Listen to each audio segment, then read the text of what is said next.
Good morning. आज मैं आपको बताऊंगा कि मुझे जो है एग्जामिनेशंस में यानी 64th बीपीएससी के प्री में कैसे मुझे जो है वो 120 से ऊपर नंबर मिले थे।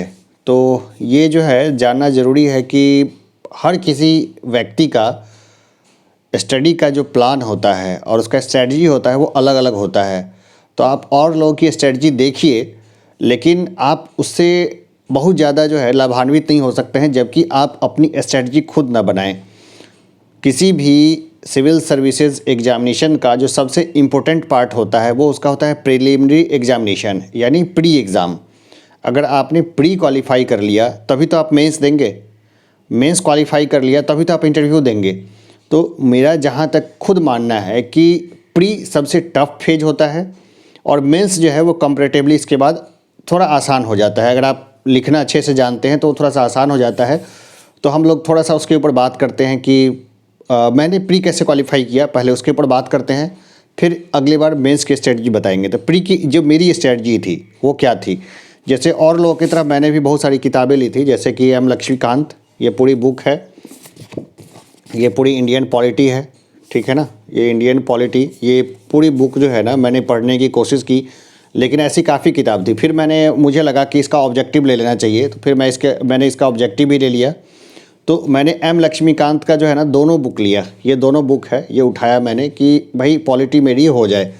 फिर मैंने क्वेश्चंस को देखा तो वहाँ से 10 से 12 क्वेश्चन ही पॉलिटी से आ रहे थे, और जब मैंने क्वेश्चन का स्टैंडर्ड देखा तो मुझे लगा ये सब तो बहुत आसान क्वेश्चन है, ये थोड़ा डीप के लिए अच्छा है, मतलब थोड़ा डीप में जाने के लिए अच्छा है, लेकिन उतने डीप की ज़रूरत मुझे तत्काल नहीं लगी थी। तो फिर मैंने इस किताब को साइड कर दिया। फिर मैंने और कई सारी किताबें उठाई, मैं और सभी बताऊंगा, लूसेंट भी उठाया, बाकी चीज़ उठाई, लेकिन उस समय मैंने देखा कि मेरी व्यस्तता बहुत थी। एक साथ ही मुझे बिज़नेस से रिलेटेड वर्क भी देखना था, एमबीए के रिगार्डिंग मटेरियल था वो भी पढ़ना था, और कई सारी चीज़ें को करनी थी। तो मेरा कंसंट्रेशन ही नहीं बन पा रहा था प्री के लिए। फिर मैंने एक बार एक सेट बना के देखा तो 40-50 क्वेश्चन ही मेरे से हो रहे थे, बाकी क्वेश्चंस नहीं हो रहा था। तो मुझे लगा कि ये प्री जो है वो निकालना मेरे लिए थोड़ा सा कठिन होगा। फिर मैंने थोड़ा दिमाग लगाया, और जैसे मेरे पास कंप्यूटर साइंस इंजीनियरिंग की डिग्री भी है और चलिए एमटेक है वो अलग केस है। फिर मैंने अपना लैपटॉप उठाया। लैपटॉप के बाद मैंने जितने जो बीपीएससी 64th के रिगार्डिंग जो क्लासेस थी सबको मैंने लेना शुरू किया, यानी जहाँ से जो मिला मैंने वहीं से उसको उठा लिया, उस कंटेंट को उठा लिया। और फिर मैंने एक बटन बनाया जिसको दबाने से स्क्रीनशॉट लग जाता था। फिर जैसे कि 4-5 हज़ार हिस्ट्री के क्वेश्चंस को उठाए, जिसमें कि 700-800 बिहार स्पेशल क्वेश्चन को उठाया, और उसको मैंने लैपटॉप के ऊपर में उसको वीडियो को चला दिया। तो वीडियो को चलाने के बाद जो उसका डिस्क्राइब वगैरह करते थे जो एजुकेटर, उसको मैं देखता था, और जो मुझे लगता था कि जो क्वेश्चन मुझे नहीं आता है एक क्लिक करता था और वो इसका स्क्रीनशॉट एक जगह पे जाके सेव हो जाता था। एक क्लिक किया, स्क्रीनशॉट सेव हो गया।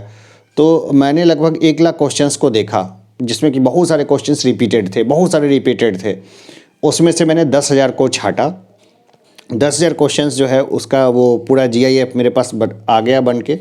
फिर मैं उसको देखता था, रिवाइज किया, जैसे आज मैंने रिवाइज किया, जैसे 2,000-3,000 क्वेश्चंस को रिवाइज किया। जैसे ही मौका मिला लैपटॉप खोला, रिवाइज करना शुरू, बटन दबाना शुरू। देखिए, मैंने किताब नहीं खोली, मैंने 64th प्री में कभी भी किताब नहीं खोली, लेकिन मैं आपको ये रिकमेंड नहीं करूँगा।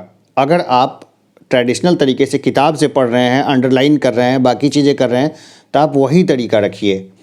ये मैं अपना एक्सपीरियंस शेयर कर रहा हूँ। किसी के पास और कोई एक्सपीरियंस हो तो मुझे बताएं, मैं वो भी शेयर करूँगा। ये मेरा खुद का एक्सपीरियंस है। तो मैंने क्या किया, 10,000 क्वेश्चंस मैंने इकट्ठे किए थे, ये मुझे आसान लगा। फिर मैंने क्या किया, जैसे उसको बारी बारी से सबको रिवाइज करता था, जो क्वेश्चन मुझे लगा कि मुझे आ गया है मैंने उसको डिलीट करना शुरू किया। तो इस तरह से जब एग्जामिनेशन का डेट आया, जब प्री का जब डेट आया, उस समय तक मेरे पास मात्र 3,000 क्वेश्चंस थे जो मुझे लग रहा था कि मुझे नहीं आ रहा है ठीक से। मैंने उसको उठाया और अपने मोबाइल में डाला, और एग्ज़ाम से पहले मैंने उसको रिवाइज करने की कोशिश की, लेकिन फिर वो मेरे से हो नहीं रहा था। फिर वो होता है ना कि आप दूर सेंटर होता है, ट्रेन से या अपनी गाड़ी से जाना आना बहुत कठिनाई, और वो तो सारा मिसमैच हो जाता है वो सब कुछ। तो मैंने देखा कि नहीं, ये थोड़ा सा मुश्किल है, फिर मैंने 3000 क्वेश्चंस को घुमाना शुरू किया और लास्ट में एक दिन पहले मैंने एग्जामिनेशन से पहले लगभग उसको ख़त्म, चलो ठीक है हो जो होना था हो गया, अब छोड़ देते हैं।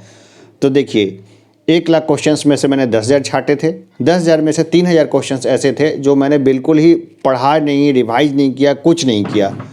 फिर क्या हुआ कि जब मैं एग्ज़ाम देने के लिए गया तो बहुत सारी चीज़ें होती है एग्जामिनेशंस में, तो मेरे जूते वूते खुलवा लिए थे और सब कुछ किया, आप वहाँ रखिए।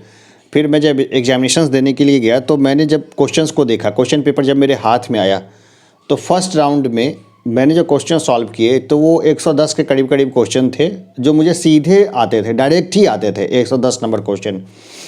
तो मैंने देखा 110 नंबर क्वेश्चन तो चलो अच्छा है। फिर मैंने 10 क्वेश्चन जो है मैथमेटिक्स के बनाना शुरू किया। तो मेरे पास चूँकि काफ़ी वक्त था और मैंने 10 क्वेश्चन बनाया, तो 10 क्वेश्चन भी लगभग 8 क्वेश्चन एकदम बिल्कुल सही बन गए थे। मेरे 10 के 10 सही थे। बाद में 2 क्वेश्चन भी मैंने देखा तो उसको भी सही किया, तो 110 नंबर तो ऐसे हो गया, 10 वो सही कर लिया। इसके बाद बाकी जो क्वेश्चंस थे, ठीक है, मेरे पास काफ़ी टाइम बच गया था। फिर मैंने उसके अकॉर्डिंग उसको सॉल्व करना शुरू किया और इस तरह से मैंने सारे क्वेश्चंस को सॉल्व कर लिया। जब मुझे लग गया था कि हाँ ठीक है 100 पार यानी कि प्री क्वालिफाई हो जाएगा, सीट भी अच्छा है 64 बीपीएससी में। फिर इसके बाद वापस आने के बाद मैंने उसको जब मिलाया तो मेरे 132 नंबर आ रहे थे, 132 मार्क्स आ रहे थे मेरे प्री में। लेकिन बाद में फिर बीपीएससी ने नई की वगैरह जारी की और 5 नंबर वगैरह और कुछ घटा उठा के 127 मार्क्स मेरे जो है वो आ गए। तो 127 नंबर 150 में अच्छा मार्क्स कहा जाएगा। कई लोगों के नंबर हो सकता है कि मेरे से बेहतर हों, ये तो होता ही है। कई लोग ऐसे होंगे जिनके प्री के नंबर मेरे से बहुत अच्छे होंगे, हो सकता है 140 तक भी हो नंबर। मैं नहीं बोलता कि मेरे नंबर बहुत अच्छे हैं या मैं लीजेंड हूँ, लेकिन मैं तैयारी नहीं कर रहा था। प्री से पहले बीपीएससी 64 को लेकर के बहुत ज़्यादा सीरियस नहीं था मैं, और एकाएक से मैंने फिर तैयारी शुरू की और इसके बाद लैपटॉप और टेक्नोलॉजी का यूज़ किया और इस तरह से मेरे 127 नंबर आ गए। 120 से ज़्यादा नंबर आ गए, 127 नंबर आ गए। और फिर आगे मैंने उस चीज़ को मेंस मैंने उसी के साथ ही पढ़ना शुरू किया। और मेंस में तो लिमिटेड क्वेश्चंस होता है, मैं कभी मेंस के क्वेश्चंस में आपको बता ही दूंगा। 66 बीपीएससी में क्या पूछा जाएगा मैं आपको पहले बता सकता हूँ, तो वो मेरी रहेगी कि उसका चलाऊँ मैं उसको। अब जिनके पास कंप्यूटर नहीं है या और चीज़ नहीं है, वो मोबाइल से भी ये सेम चीज़ कर सकते हैं। मोबाइल में भी सारी फैसिलिटी है, उसमें भी आप 1 क्लिक करके रिकॉर्ड कर सकते हैं, स्क्रीन कैप्चर रिकॉर्ड वगैरह सब आ जाता है। 1 क्लिक से आप कर सकते हैं, 3 उंगली से कर सकते हैं। लेकिन अगर आप इसके इलेक्ट्रॉनिक गैजेट्स के साथ कंफर्टेबल नहीं हैं तो आप इसका इस्तेमाल ना करें। तब मेरे जो सबसे अच्छा है कि बुक उठाइए, पेंसिल लीजिए और मतलब लगाना शुरू करिए। जो अच्छा बुक लीजिए, है ना, बहुत अच्छी बुक लीजिए। एक बर्नवाल जी की बुक आई है, बहुत अच्छी बुक है, या फिर जो भी बुक आपको अच्छी लगे वो बुक उठाइए और उसमें जो क्वेश्चंस है उसको, जो नहीं आता उसको अंडरलाइन करना शुरू करिए। एक बार बुक को पूरा पढ़ लीजिए, सेकंड टाइम में अंडरलाइन करना शुरू करिए, थर्ड टाइम में रबड़ लेके बैठिए, रबड़ लेके मिटाते जाइए जो आपको हो गया है। तो ये 3 बार आपने किसी चीज़ को रिवाइज कर लिया ना तो आपके लिए बहुत अच्छा रहेगा। वैसे टोटल 5 बार रिवीजन बोलते हैं लोग, लेकिन कई बार लोग एक बार पढ़ के भी बहुत अच्छा कर लेते हैं। तो ये अपना अपना तरीका होता है। चलिए, प्री मैंने कैसे अच्छे मार्क्स लाए मैंने आपको बताया। और हाँ, मैं बता दूं, मैं इसकी तैयारी के लिए कभी कहीं बाहर नहीं गया था। बाहर जाता तो टाइम वेस्ट होता, तो मैंने कहीं बाहर नहीं गया। जो घर का जो बहुत सारे काम थे, बड़ी कंपनी है कृष्णा वेंचर्स प्राइवेट लिमिटेड, तो मैं उसके लिए बहुत सारे वर्क वगैरह था वो कर रहा था, टेंडर वगैरह डाल रहा था। वो अलग केस है कि क्या हुआ, क्या नहीं मिला, क्या नहीं मिला, लेकिन व्यस्तता बहुत थी, घर परिवार की भी बहुत सारी परेशानी थी। तो जो लोग बाहर जॉब कर रहे हैं वो जॉब करते हुए भी सिविल सर्विसेज पे अच्छा फोकस करके अच्छा कर सकते हैं। और जो एकदम नवयुवक हैं जो कि बिल्कुल ही अभी तैयारी में बिजी हैं, तो उनको तो बस अच्छे तरीके से और अच्छा करना चाहिए। कोई समस्या हो तो भाई मेरे कमेंट बॉक्स में मुझे बताना। मेरे नंबर जो है वो मैं व्हाट्सएप करना, मैं कॉल का रिसीव थोड़ा सा दिक्कत है, समस्या रहती है। मैं अभी जो बैनर वैनर बनाऊंगा ना तो उसके ऊपर मैं डाल दूंगा, मैं अपना मोबाइल नंबर वगैरह ईमेल आईडी डाल दूंगा। रोज़ का एक क्वेश्चन मेंस का आज से या कल से मैं देना शुरू करूँगा, तो कम्युनिटी बॉक्स में दे दूँगा और अपना जो भी जिनको भी है वो अपना आंसर लिख करके मेरे डालना। आज से कुछ क्वेश्चंस भी दूंगा बीपीएससी के रिगार्डिंग, कुछ स्टैंडर्ड क्वेश्चंस दूंगा, फिर उसको अपडेट भी करूंगा अच्छे से। तो अभी के लिए इतना ही रखते हैं आज के लिए। ठीक है, ओके, धन्यवाद।